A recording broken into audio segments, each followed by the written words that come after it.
Assalamualaikum warahmatullahi wabarakatuh. Halo semuanya, perkenalkan nama saya Fatimah Herunisa dengan nomor NPM 2214051057. Saya dari jurusan Teknologi Hasil Pertanian Universitas Lampung. Pada video kali ini saya akan membahas materi tentang pengenalan mikroskop, mulai dari pengertian mikroskop, jenis-jenis mikroskop, sejarah mikroskop, dan cara penggunaan mikroskop yang baik dan benar. Materi pertama yang akan saya bahas ialah pengertian mikroskop. Apa itu mikroskop? Kata mikroskop berasal dari bahasa Latin, yaitu mikro yang berarti kecil dan kata skopein yang berarti melihat. Jadi mikroskop merupakan alat optik yang dirancang untuk mampu meningkatkan daya lihat mata sehingga dapat melihat benda-benda kecil yang tidak bisa dilihat dengan mata telanjang. Mikroskop memiliki perbesaran 40-200 ribu kali, bergantung pada jenis mikroskopnya. Objek yang diamati dengan menggunakan mikroskop disebut dengan preparat, yaitu objek mikroskopis berukuran sangat kecil. Cara kerja mikroskop secara singkat yaitu lensa objektif akan membentuk bayangan benda yang bersifat nyata, terbalik, dan diperbesar. Selanjutnya saya akan membahas tentang sejarah penemuan mikroskop. Penemuan mikroskop menjadi sejarah awal dari berkembangnya ilmu mikrobiologi dalam mengamati berbagai jenis sel makhluk hidup.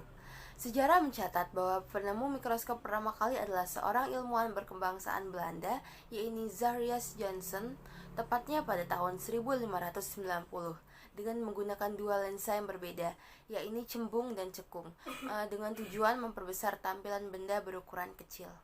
Setelah penemuan tersebut, kemudian muncul seorang ilmuwan bernama Galileo Galilei membuat mikroskop dengan memanfaatkan lensa optik. Penemuan tersebut dinamakan sebagai mikroskop optik atau mikroskop Galileo. Akan tetapi, kemampuan mikroskop optik tersebut sangat terbatas dalam pembesarannya. Selanjutnya, sejarah penemuan mikroskop dilanjutkan pada tahun 1657 oleh Anthony van Leeuwenhoek dengan membuat mikroskop dari beberapa lensa yang ditumpuk supaya dapat mengamati objek terkecil. Objek yang diamati oleh Anthony van Leeuwenhoek pertama kali adalah genangan air hujan, air jambangan bunga, air laut, dan bahan penggorekan gigi. Materi selanjutnya yang akan saya bahas ialah jenis-jenis mikroskop. Mikroskop berdasarkan objek yang dapat diamatinya terbagi menjadi dua jenis, yaitu mikroskop 2 dimensi dan mikroskop 3 dimensi. Mikroskop 2 dimensi merupakan mikroskop cahaya, yaitu mikroskop yang hanya bisa mengamati preparat tipis yang berbentuk 2 dimensi. Mikroskop 3 dimensi disebut juga mikroskop stereo, yaitu mikroskop yang dapat mengamati objek secara 3 dimensi, misalnya struktur hewan. Mikroskop berdasarkan sumber cahayanya terbagi menjadi dua. Mikroskop cahaya yaitu mikroskop yang menggunakan cahaya sebagai sumber pembentukan bayangannya, dan mikroskop elektron yaitu mikroskop yang sudah memiliki sistem yang lebih modern sehingga mampu melakukan perbesaran sampai 2 juta kali. Jenis mikroskop yang pertama akan saya bahas ialah mikroskop majemuk. Mikroskop majemuk disebut juga sebagai mikroskop cahaya. Mikroskop majemuk termasuk ke dalam mikroskop 2 dimensi. Mikroskop cahaya mempunyai perbesaran maksimum 1000 kali. Mikroskop cahaya memiliki 3 sistem lensa, yaitu lensa objektif, lensa okuler, dan kondensor. Lensa okuler pada mikroskop bisa berbentuk lensa tunggal, monokuler, atau ganda, binokuler. Pada mikroskop konvensional, sumber cahaya masih berasal dari sinar matahari yang dipantulkan dengan suatu cermin datar ataupun cekung. Pada mikroskop modern sudah dilengkapi dengan lampu sebagai pengganti sumber cahaya matahari. Terus, bagian-bagian yang terdapat pada mikroskop majemuk. Yang pertama ialah ada lensa okuler, yang kedua ada tabung mikroskop, yang ketiga ada lengan mikroskop, yang keempat ada lensa objektif, yang kelima ialah revolver, yang keenam meja mikroskop atau meja preparat, yang ketujuh penjepit preparat, yang kedelapan diafragma, yang kesembilan pemutar kasar, yang kesepuluh pemutar halus, nomor 11 kondensor, yang ke-12 iluminator, dan yang terakhir kaki mikroskop. Selanjutnya saya akan menjelaskan tentang cara pemakaian mikroskop majemuk yang baik dan benar. Yang pertama ialah siapkan preparat yang akan diamati dengan cara meletakkannya pada permukaan gelas. objek bersih yang sudah diberi 1 tetes air. Yang kedua, tutup spesimen tersebut dengan kaca penutup cover glass. Hindari terbentuknya gelembung udara pada preparat. Yang ketiga, letakkan preparat di atas meja preparat di bawah lensa objektif.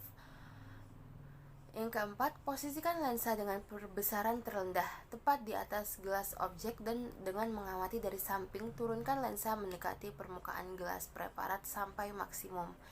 Yang kelima, jika gambar bayangan masih terlalu kecil, gunakan lensa dengan perbesaran yang lebih tinggi atau kuat dengan cara memekang dan memutar pangkal lensa objektif sampai pada posisi yang tepat. Yang keenam, dengan posisi mata pada lensa okuler, gunakan knop pemutar halus untuk menaikkan posisi lensa sampai didapatkan gambar yang lebih jelas atau lebih fokus. Selanjutnya, jenis mikroskop yang akan saya bahas ialah mikroskop stereo.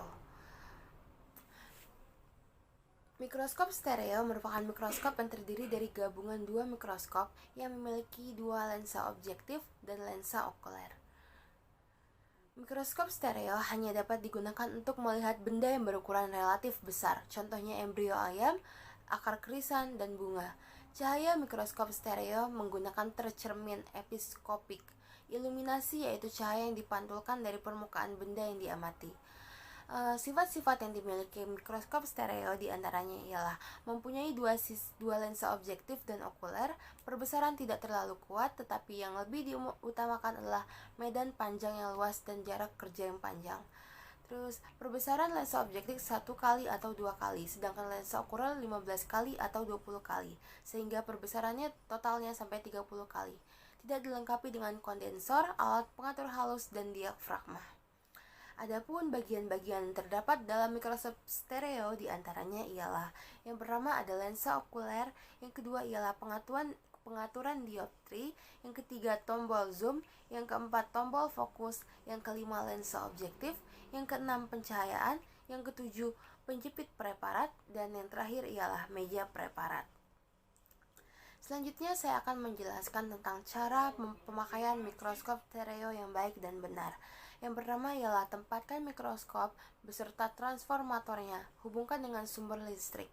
Yang kedua, tekan tombol on pada transformator, pergunakan voltase yang sesuai dengan data yang tercantum pada mikroskop.